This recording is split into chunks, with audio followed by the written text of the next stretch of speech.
Welcome to the MS&Me Radio Network. The broadcast shows are for informational and entertainment purposes only. They are not designed to provide listeners with specific personal, medical, or counseling advice. Individuals with a medical issue should always consult their healthcare provider. MS&Me is not responsible for content of individual shows. The views expressed by show hosts or their guests are their own. Enjoy the show. Hello, my name is Shirley Merritt, and I'd like to welcome you to my show. I call it Raspberry Lemonade, Let's Talk. First of all, I'd like to thank God for bringing me to this forum. I would also like to thank the staff of MS&Me Radio for affording me this opportunity. Today, I'd like to interview Miss Ebony Capers. She is an advocate for wellness regarding living with multiple sclerosis, and she talks about living well while battling this monster of a disease. Hello, Ebony. Hey, Miss Shirley. Thank you so much for having me. And you're welcome, and welcome to our show. Thank you for joining us. Let's begin with talking about foods and MS. First of all, how should people with MS manage meal preparation? For myself, I know that I have more energy during the earlier part of the day, so I try to figure out what I want to make and have prep time earlier during the day.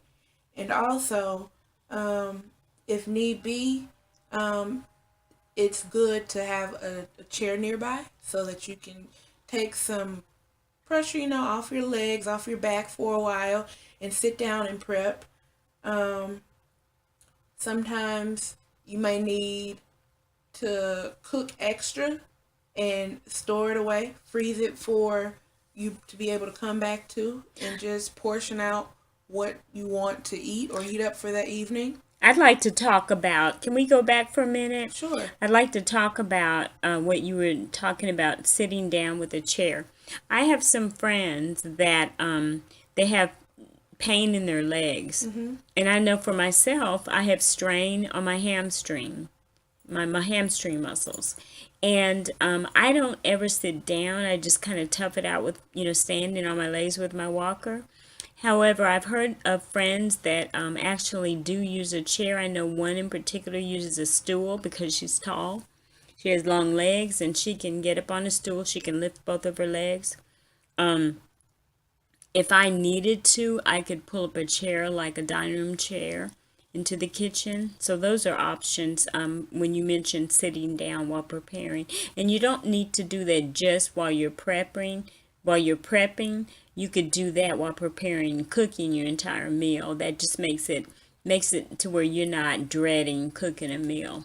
Right, definitely. You just want to make sure that you're conscious of your safety, though, especially when you're sitting in the lower chairs, so you're not like eye level. Say if you're boiling something or frying something, Right. But definitely having a chair and stool in the kitchen is a big help for you. Yeah, and then in those cases, I would, if I had to, or if anyone has to sit in a lower chair, hopefully you have the ability to at least stand up to, so that you're not eye level, or so that the stove is not and the sink is not above your eyes. Right, definitely. Okay.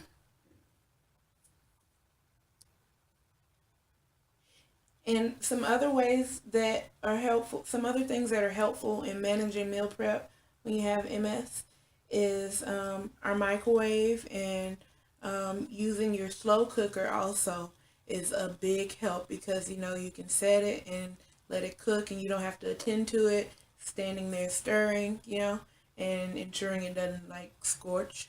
And also using canned items is very helpful in meal prep also because like again I say the food in the cans are like already partially cooked, so it's less time and less energy you have to spend on prepping your meal.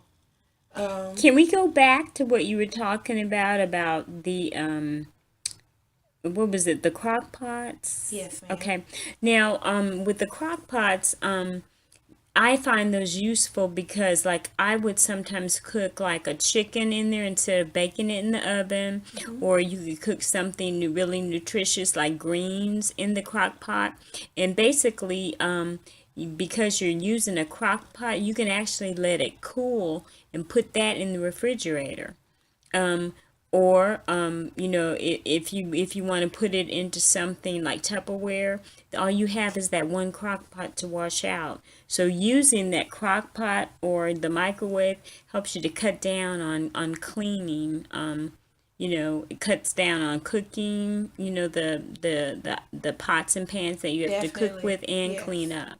Yes. Okay. It's like the perfect one pot meal in a crock pot. So yes. Okay. Now, let's go back to when you were talking about canned foods. Um, do you feel like selecting foods that require minimal preparation is important? Most definitely, because again, it helps you with conserving energy. And I know that most of our stores here in their produce section, they have prepared vegetables, onions, those bags of salad, and anything that you don't use or don't foresee yourself using within a few days, it can automatically go to the freezer for a later time. Mm-hmm. Now I've never heard of putting bags of salad in the freezer though. Well, I would let the air out, open it, let the air out, and put it in a Ziploc bag, Mm-hmm. and put it in the freezer. Oh, really? You Yes, could, so ma'am. you can put salad in Well, the you freezer? like not your salad because once you unthaw it, that will be wilted. But if it's like spinach or like the kale and spinach powerhouse mix, so those greens that you're gonna saute or use in a smoothie, Oh, yes, okay. definitely, you can Okay. freeze them. So, I think of minimal preparation. I think of like frozen foods. You mentioned canned. There are packaged foods. Like that tuna. You can get the tuna that's in the like it's like a sealed. I'll already pack. Yes, It's ma'am. got that comes in lemon flavored, chili, different flavors like that. I've used that before. Those are things that you don't have to worry about, cooking, and you don't want to eat that kind of stuff all of the time, but it just kind of helps when you're tired or you don't feel well.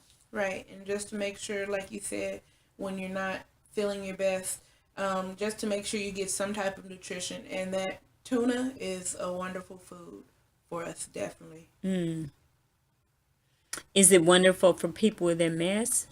Um, Depending on how it's packaged, actually, whether it's a foil or aluminum lined container, Mm-hmm. and always wild caught is best. And if it's packaged in water or oil, also matters. So you want to make sure that whatever you're getting in the can is closest to the purest farm, um, as it comes, like from nature, from like gardens, however it comes. You want like just water and maybe salt as the preservatives that they have in the can. Yeah, that's what I usually buy. Tuna and water. Yeah. Okay. And also, for meal preparation, marinating your different proteins is so helpful, especially if you deal with symptoms of swallowing difficulties and Mm-hmm. chewing difficulties, Yeah. because marinating helps break down those different tissues within the protein and make it easier for cutting and for chewing. Mm. And I appreciate people who are willing to help me within the kitchen. Say you're like having family over for dinner, or it's a party that you're having. Mm-hmm. Um, ask for help, and I'm sure people are more than willing to help in whatever ways they can. And that also helps with managing your symptoms while in the kitchen cutting. Yeah, right. Because I had a little dinner party recently, and you all were over, and you all basically did all the work. You were able to team up and kind of prepare everything, and I really didn't have to do anything but clean the house before you got there. Yes, ma'am. That was such a wonderful celebration, first off. But yes, everybody plays a vital role in prepping for meals or like cleaning up for meals. Whether you're just sitting there talking with us, that was very helpful, you know. So, yes, enlisting whoever is there to and delegating different tasks definitely helps you in the kitchen. Okay. I remember my father used to do that when I was growing up. He would delegate the task. Okay. So, any more, is there any more suggestion that you want to give us on meal preparation? Um, I know that some may have limited counter space, but whatever counter space you do have, you want to make sure you keep it kind of cleared off so that if necessary, you can slide heavy items across the countertops and not have to pick up and transport. Um, your microwave is great because it has so many features on it. Um, Now let's go back to what you were talking about, sliding the heavy things across the counter. So this would be helpful for people who don't have use of their arms. They have problems lifting. Maybe their muscles, are not working. I know for me, I'm a good example. My right arm doesn't work, so I only have my left arm. And so what I do, and because I don't want to maybe trust my left arm totally, I actually do use this technique where I slide heavy things across the counter. I might go from one counter to the stove and back and forth, to the sink. yes, ma'am. And something else that I learned is about going ahead and putting whatever you're cooking in on the stove and maybe then transporting, say, your water or whatever you want to add to the pot while it's stable on the stove. So you don't have to worry about carrying, a heavier pot with items of water in it. Okay, that's a good idea. Definitely. Anything to help conserve energy in the kitchen. What about lining? This is something I do. Line baking pans with foil or parchment paper to minimize cleanup. That way you don't have the pots and pans to clean up that you put in the oven. Yes, yes, most definitely. Because, like you said, you prep your food, you put it on the foil or parchment paper, you bake it or grill it, and all you have to do is throw away, toss that parchment paper or foil, and put your pan back away. So the less dishes, the better. Okay. Um, I'm trying to think of what else. Did we talk about preparing extra, like a double batch and freezing half for later? Um, I believe so, but if not, we can speak a little bit more about it. Um, Whatever you're cooking, if it's say a favorite of your family's or yours, if it's a good day for you physically, and symptom wise, most definitely go ahead and make a double batch of it and freeze it and section it off maybe into even smaller freezer bags so that you're able to take out how much you want to eat for that setting, and you always have something to come back to. So yes, creating double batches of what you're making is a very good technique. Okay. Do you have any tips to give us on organizing the kitchen? Yes, ma'am. You want to have as much clear space as you possibly can, whether it's on your floor, so walking and moving throughout your kitchen. Don't have too many barriers, maybe just like a chair or stool that is close to the counter that you prep at. And on those counters, as I said earlier, you want them to make sure that they're clear. And your most used drawers would be your top drawers. So put items that you use frequently in those top drawers, and that will help with like bending and range of motion in the kitchen. So Mm-hmm. definitely, those are good ideas for helping you to get your kitchen organized and MS friendly. I have my things like my butcher knife, my measuring cups, the plastic ones, the all the big utensils, the big spatulas and things in the drawer right next to the stove. It's between the stove and the sink, and that makes it very convenient. Yes, that's a great method. And also, if you have space on top of your counters, maybe buy some really nice, not expensive, just some cute little containers that sit on the counter and have your spoons in. So if someday your hand is like, no, we're not gonna Mm-hmm. open these drawers, you can go to right on top of the counter and have easy access. I have that as well. I have when you can buy those in the stores, the little like a little, it's bigger than a mug, taller than a mug, and it has all the big spoons, all the mixing spoons and spatulas and things that look just alike in there. Yes. Um, okay. Do you have any tips on streamlining, that's a tongue twister for me, streamlining grocery shopping? Yes, ma'am. For me myself, I like to go to stores that I'm familiar with, so I'm not spending a lot of time in the stores walking around exhausting energy. So I know what I'm getting and what aisle I need to go to. And for some people, they have it may be necessary to use the motorized scooters that they have in the store. Um, I to use those every time I go. Because I use a walker. I have to use the charged scooters. Oh yes, ma'am. And with those charged scooters, it makes it very easy and um, more accessible for you to be able to just reach for what you need and put it in your cart. It helps you safety wise as well as conserving energy.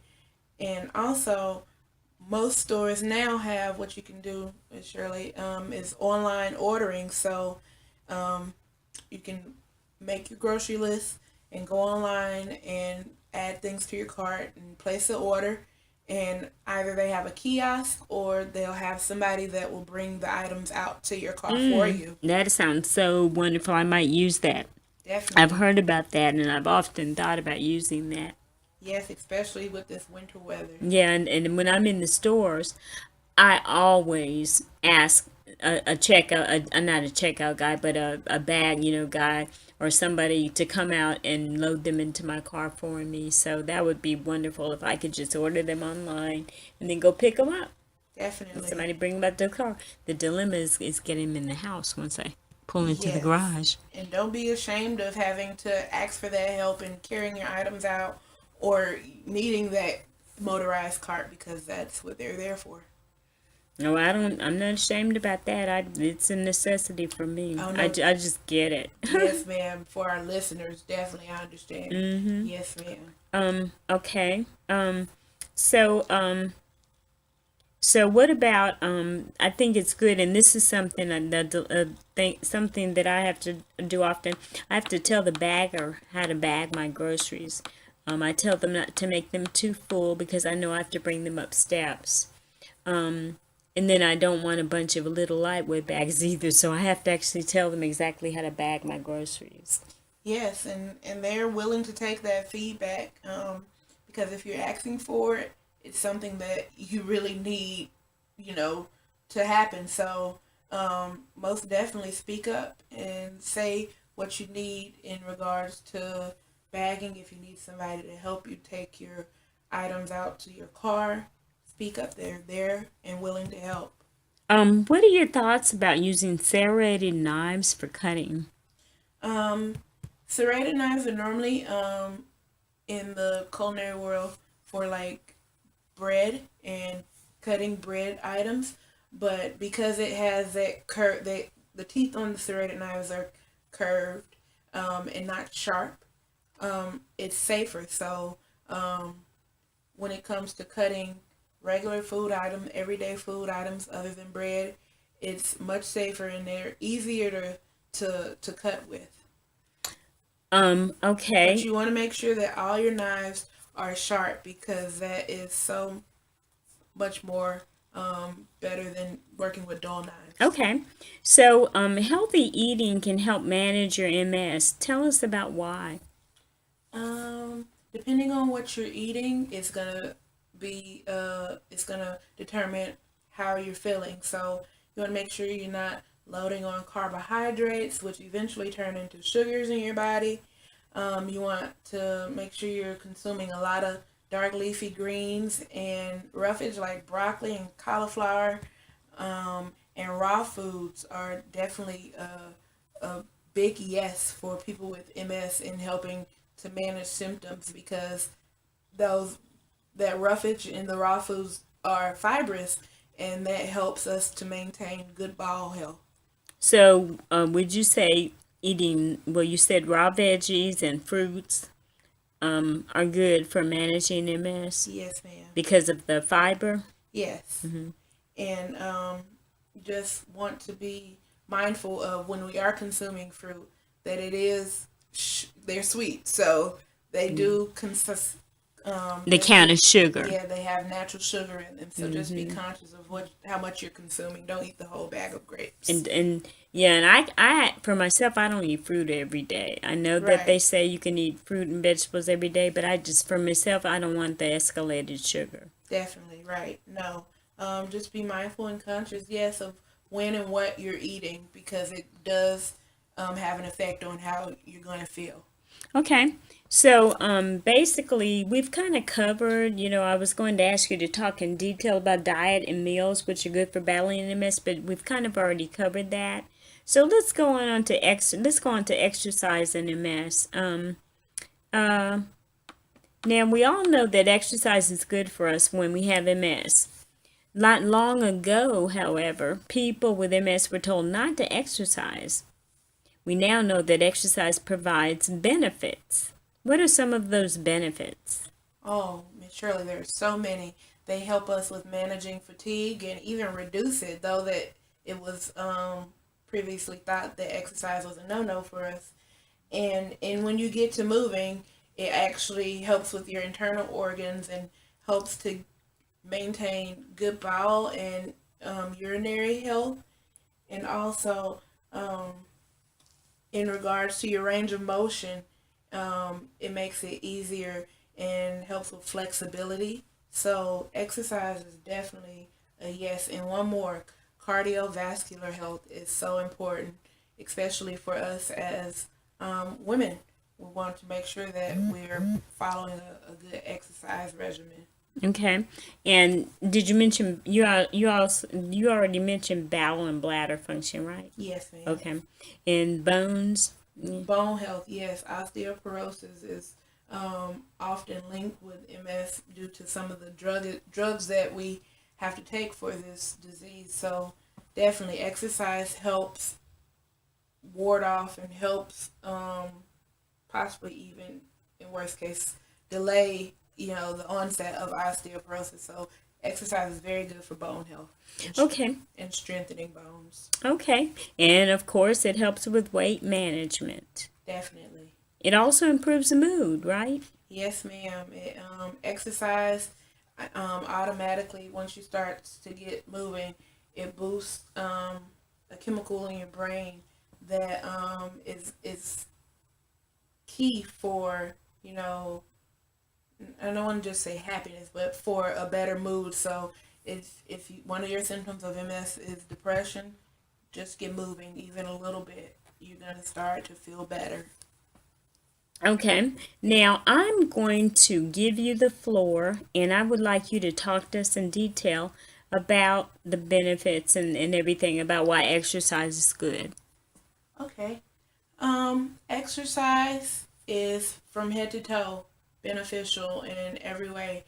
For our brains, it helps with our moods. From our lungs, it improves our breathing functions and helps ward off infections and such as bronchitis and pneumonia. And why is that good for people with MS? Because lung function sometimes decreases because we do become more sedentary. So exercising helps build up that muscle, within your lungs to let them expand and what's the other word, Miss Shirley? They go in and out. So expand and deflate. And that's the same thing with your heart. It helps build the strength up of that muscle. So exercise is good for cardiovascular health, your respiratory health, your bowel and bladder health, and that goes along with reproductive health. Exercise is just it keeps you moving. So you just want to make sure you get started and try to stay as consistent as you can at a certain level of intensity. One thing that I wanted to mention, we were talking about infections. When you have any body infection with MS, you can have a relapse. Yes. So when you're having a relapse, depending on its severity, you should just play it by ear and listen to your body as to whether or not you should exercise during. But that would be best to talk about with your neurologist if it's a big concern of yours, and exercise is part of your daily routine. Okay. Now, so is there anything you want to leave us with? I think that our diet and our exercise are very vital in our wellness and living well with MS, and that what we eat is a big determinant of how we're going to feel. So just a little bit more consciousness and mindfulness of what we're doing is very essential in maintaining health with MS. Okay. Now, so in spite of the good benefits of exercising and just moving, some people with MS find it difficult or at least challenging. They either say they're too tired, they hate it, they can no longer compete in it. They can no longer compete in things that they once loved. They cannot do it well anymore, so I do it at all. And it takes longer, so they don't have time to do it. So basically, we kind of want to end our show with that. We just want you to know that food and exercise is very important. And I'd like to thank, Ebony for coming to our show. Thank you, Ebony. Thank you for having me, Miss Shirley. And I want to say goodbye to everybody. And I hope that you will tune in again next week and listen to my show. We've loved having you. God bless. Bye. Bye.